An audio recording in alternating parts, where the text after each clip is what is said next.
Subscribe now. Press the bell icon. Never miss an update. If you like videos, please like and share your friends and family. Good morning all. Mrunmayee Joshi here. In today's English grammar session, let us learn direct and indirect speech. Indirect speech or reported speech.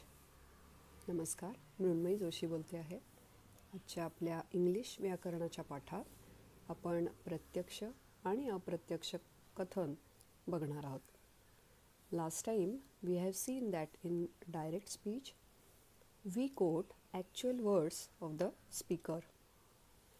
In reported speech or indirect speech, we tell someone what another person has said.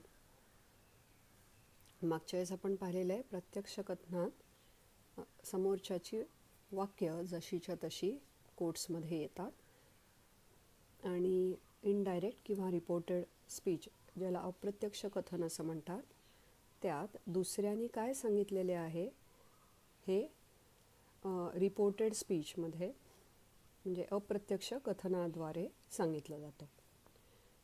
तर आज आपण काही नियम बघणार आहोत की direct to indirect speech म्हणजे प्रत्यक्ष कथनाचं अप्रत्यक्ष कथन कसं करतात. So there are certain rules when we change from direct to indirect speech. तर आज आपण चेंज ऑफ टाईम म्हणजे काळातला फरक जो आहे तो कसा दाखवला जातो ते बघणार आहोत. Change of time. So usually we change the tense to some form of past tense in indirect speech. This is called backshift of tense. Backshift BACKSHIFT backshift of tense. So backshift depends on tense of reporting verb. आता हे reporting verb म्हणजे काय? तर reporting verb is a verb that indicates that sentence is being quoted. जसं की say, tell, believe, reply, respond, ask, etc. तर हे backshift of tense केलं जातं indirect speechमध्ये. म्हणजे आहे जो काळ आहे तो कथन करताना भूतकाळात व्यक्त करणं त्याला म्हणतात बॅक शिफ्ट. आता ह्याचे नियम कसे आहेत तर if the sentence begins in the present tense म्हणजे वर्तमान काळातलं वाक्य आहे अँड द रिपोर्टिंग वर्ब म्हणजे आपण पाहिलं की से टेल हे जे आहे if it is in present tense or future tense म्हणजे वर्तमान किंवा भविष्यातला असेल तर रिपोर्टेड स्पीच करताना there is no back shift. आता आपण एक उदाहरण बघूया, एक्झाम्पल बघूया. डायरेक्ट स्पीचमधलं वाक्य आहे Hina says SAYS says B. आता हे पुढचं वाक्य आहे ते प्रत्यक्ष कथन असल्यामुळे डबल कोट्समध्ये Beena makes delicious cakes full stop quotes complete. तर वाक्य कसं आहे हिना सेज कॉमा कोट्समध्ये बीना मेक्स डिलिशियस केक्स हे प्रत्यक्ष कथन आहे. हे त्या कोट्सवरनं लक्षात येतं. आता ह्याचं इनडायरेक्ट स्पीच किंवा रिपोर्टेड स्पीच आपण कसं करणार तर पहिल्या प्रथम बघूया व्हर्ब जे आहे रिपोर्टिंग व्हर्ब कुठल्या काळात आहे तर हिना सेज SAYS ह्यानी काय कळलं तर हे प्रेझेंट टेन्समधलं आहे, सिम्पल प्रेझेंटमधलं आहे सेज SAYS. तर हे रिपोर्टिंग वर्ब प्रेझेंट टेन्समध्ये असल्यामुळे त्याचं रिपोर्टेड स्पीच करताना बॅकशिफ्ट होणार नाही म्हणजे भूतकाळात वाक्य आपण नेणार नाही. तर ते इनडायरेक्ट स्पीच कसं राहील हिना सेज जसंच्या तसं ठेवलं that THAT that Hina says that. आता आपण कोट्स काढून टाकणार. कोटेशन जे आहे अवतरण चिन्ह ज्याला म्हणतात ते कोट्स असतात ते काढून टाकणार. Hina says that Bina makes delicious cakes full stop. तर इथे reporting verb says is in present tense so indirect speech remains Hina says that what we did was we removed quotes and we just added that to it after the reporting verb.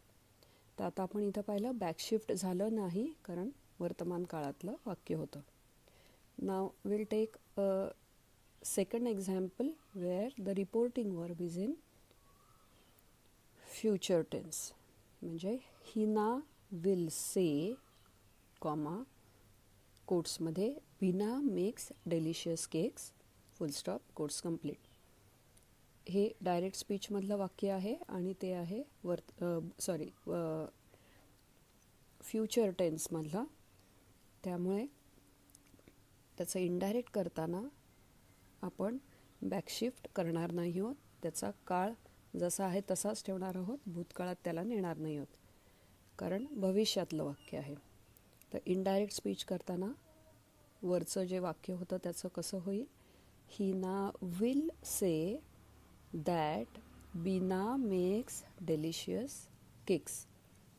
तर here also reporting verb will say is in future tense, so there is no backshift of tense required and we have kept the sentence as it is. We just removed the quotation marks and we added that to it. आता आपण तिसरं example बघूया जिथं tense आहे, reporting वर्बचा tense आहे past tense. वाक्य बघा, Hina sed SAID said comma कोट्समध्ये Beena makes delicious cakes quotes complete full stop.